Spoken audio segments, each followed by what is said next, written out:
Hello again, friends. I wanted to cover a few topics for playtimings. The topics are going to be general playtimings, some more specific triggered playtimings, and also playtimings that get blown over by your opponent because they're fast playing, and how you reset the game state as best as you can on both a casual level and a formal level, say at a regional event. So to start with, we're going to discuss some general playtimings. Playtimings in Buddyfight function like a standard stack in any other card game. You have the last spell or ability that was used come out first, and then you resolve the first ability that was played last. So the only thing that makes Buddyfight as a game different from other games that have stacks is that you're limited to 2 abilities per stack in Buddyfight, and that's pretty unique to Buddyfight. Um, to start off with, playtimings last until both players don't use a spell or ability. That's one thing that a lot of people don't really seem to notice when I am giving them some specific rulings. If you are, say, having a playtiming between an attack, like let's say first monster just finished attacking, there's 2 more monsters. If you want to, you can cast Death Grip, destroy one of the monsters.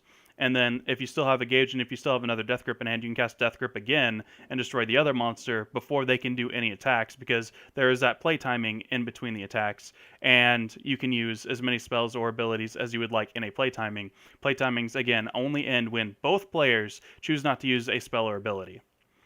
You can start an infinite amount of chains in a play timing.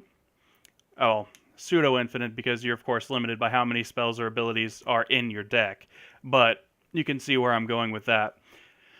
The problems that can arise from people not adhering to general play timings, of course, would be situations like, let's say your opponent just declares Final Phase and drops Gargantua Punisher on the board without even paying the gauge, and they're just like, Punisher, and you're like, you didn't declare Final Phase. There's an entire play timing at the declaration of Final Phase, before Final Phase even happens, where you could say countercall a Sleipnir if you're playing Legend World, and have a creature in your center, and then they wouldn't be able to cast it when they enter Final Phase. So you can see where situations could occur where you have a play timing, your opponent doesn't adhere to you having that play timing, and you enter this situation where they're trying to do a race condition, but you have priority. And we can cover that in a little bit more detail when I get to that section. I just wanted to brush upon it. So let's talk about a little bit more specific things as far as play timings are concerned. So what is the play timing for, say, a call? When do I pay the call cost? The call cost is actually paid as the second thing that happens when you are declaring that you're going to do a call. So what you do is you just reveal the card in your hand, you show it to your opponent. The card is not on the board. You just reveal it, you pay the call cost, and then your opponent has a counter timing. So this means that your call cost has already been paid before your opponent plays a counter. The card is not on the field when your opponent gets to play a counter. So if you're calling, say, a Jackknife Dragon, they can't Death Grip your Jackknife Dragon in response to it being called because it's not on the board yet. But because the call cost was already paid, that means that, let's say you're at 1 life and you're buddy calling Cat Shadow Aoihime. Aoihime costs a life to bring onto the field. If you have 1 life, you will pay the call cost, which is lose 1 life, first, and then the buddy gift isn't all the way until the third entire section of steps.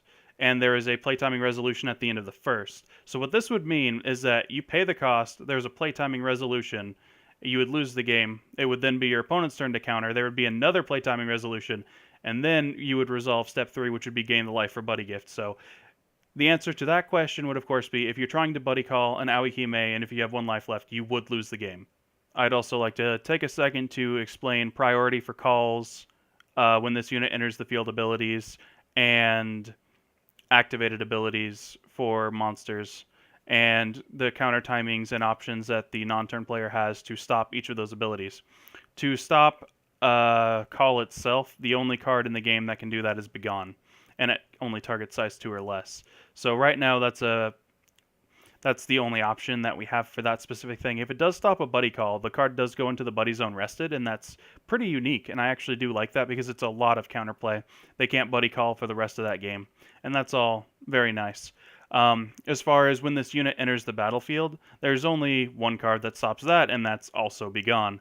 As far as other cards that trigger when a unit enters the battlefield, Art of Explosive Hades Fall will happen at the same time as them entering the battlefield. Turn players' abilities always resolve before non-turn players' abilities, in terms of if multiple things are going to be triggering and creating their own events, their own stacks. So what will happen is non-turn player will have their Hades Fall, and it will go on the stack of stacks, the stack of stacks. But turn player will get their ability, and it will trigger first. So let's say they have an Asmodai or a Judgment or what have you. Yeah, we'll use Judgment as the example. So they call Judgment, they have 5 destruction in their drop zone, and they destroy Art of Explosive Hades Fall. Now Hades Fall can't trigger because it doesn't have a soul to reveal. So to really pound that point home, Begone is the only card that can stop on-call effects currently, unless the on-call effect is something that has a specific trigger, like, say, Drago Archer. Drago Archer says if it enters the field, if you have another Thunder Knight on the field, draw a card. If you counter-destroy the other Thunder Knight, then they won't have the other Thunder Knight when it resolves, and they won't be able to draw a card. But nothing can actually stop Drago Archer's ability from going on the stack other than Begone. As for activated abilities, there are only 2 cards that can stop activated abilities of creatures from being able to take priority and trigger. Those are, of course, Begone and Art of Explosive Hades Fall, which you've probably got the idea by now. So because Art of Explosive Hades Fall triggers when a unit enters the field, and when a unit enters the field triggers before they have the ability to use their own abilities, then that gives them the capacity to stop the card and destroy it before it has the ability to use its activated ability. However, once that card hits the field, say your Sheetin or your Merlins, and they want to use their activated abilities to get card advantage, you can't just counter-destroy them and hope that that works. They're going to get their card advantage for discarding and then drawing 2 cards. So you're going to be pretty much out of luck as far as stopping them from using those abilities the first turn it comes out. Short of, again, Hades Fall and Begone. I'd like to switch gears a little bit and switch to how playtimings work for battle. Battle playtimings are a little bit different because before, when you could start an infinite amount of chains and as many abilities as you wanted could go onto the stack, that is still partially true for non-counter abilities. So all of your automatic abilities will still go and create their own stacks, and they'll all start firing off, and you can have as many of those as you need, but you can only use one counter in an actual battle. So for playtimings for battle, things get a little bit more simple just because you have turn player and non-turn player. Each player can only use one ability. And while you can respond to their automatic abilities, like their on-attack effects, like, say, a Legend World player wants to attack with Gawain and Gawain, you can respond to Gawain gaining Penetrate, and then they can't Brethren Guard your spell because you responded to their ability. But battle phase itself ends up being a little bit more simplistic. To discuss some specific play timings, I wanted to cover, say, destruction triggers when a unit is destroyed. Let's say that you have a card that destroys a unit and it has an effect like Spectral Strike. If you do a link attack, of course, with 2 units with Spectral Strike, both of those will go off. You choose the order in which they resolve. So if you have Spectral Strike 1 and Spectral Strike 2, and your opponent casts, say, White Dragon Shield in response to the attack, you can choose to have your Spectral Strike 1 go first, it pops the White Dragon Shield, then you can choose to deal 2 damage after that. Penetrate works in much the same way, because Penetrate is all individual packets of damage instead of being one combined lump sum of critical like a normal link attack is. Damage triggers are interesting. Same thing with destruction triggers and pretty much any other trigger in the game. If you take damage or if your creature is destroyed, that starts its own play timing. And even in battle, this is all outside of battle because this is after the resolution has occurred. So you can actually chain an infinite number of cards to the destruction or to the damage that you took. So let's say that one of your creatures was destroyed. You could chain 3 Gapaku Giris to it and destroy all of your opponent's creatures. Let's say that you took damage and your opponent has a set spell and a weapon on the field. You could chain 2 Guillotine Cutters to you taking damage. I mean, you could even chain 2 Guillotine Cutters to you giving yourself damage through Pain Field. There's all kinds of versatility in terms of play timings created from specific triggers. If there was a card that said that when you gained life, draw a card, then you would get the same trigger multiple times off of the life gain. As far as having multiple copies of the card that lets you draw when you have life gain. Now I'm just making up cards or whatever. There are probably cards that will get effects like that. There are probably cards that will get effect when you draw cards. Life at 0 triggers. These are pretty unique and fun because you can actually use an infinite amount of life at 0 triggers, and this is a thing that kind of makes things a little bit weird. Let's say that you run Dragonheart in your deck because you're a bad player. Dragonheart's in your deck. You have Dragon Return System set. You reveal the top card of your deck by using Dragon Return System because that's the ability you chose to use. Oh, hey, that's not a spell. Well, I'm dead. Nope. I use Dragonheart in response to being at 0 life. You get an infinite amount of chains to it. However, the downside is, say you're running the Arc. If you have 4 of the Arc on the field, and you have spells underneath all of them, even if you reveal the first one and it has a spell, you still have to reveal all of the contents of all of your Arcs. And that's kind of annoying, but that's just how it is because it's a mandatory trigger, and the event did happen. So even though you'd like to save your Arcs for later, you really can't. As far as covering fast play itself, I'd like to take a moment to explain what you should do in casual, kind of playing with friends, types of events, and what you should do in actual tournaments. So let's say that your opponent declares an attack without giving you a playtime to use a spell or ability. Like, let's just say that they just called Tetsuya, and they have a drum on the field, and then they just go, boom, link attack. And you're like, but, you didn't even let me move. But the way you would handle that situation is, because the game state can easily be reversed, if you're playing casually, just have them untap their cards and use your spell or ability as you would, or move as you would.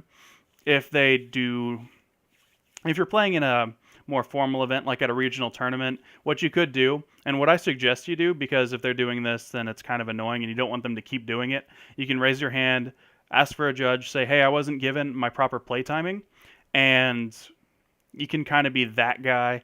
And people would say that, oh, you're just nitpicking, oh, you're just rule mongering or whatever. But at the end of the day, if someone isn't giving you the proper time to use spell or abilities, they're also probably going to be revealing cards from a non-public information zone, and that can give them a more severe infraction than just declaring an attack before they're legally allowed to declare that attack. So to go into another example, what if they pay the cost for an ability before I've responded to it? Let's say they call Asmodai, and they just discard a card from their hand and they point. I mean, what if I respond with Wrath Trigger? Are they still going to want to discard?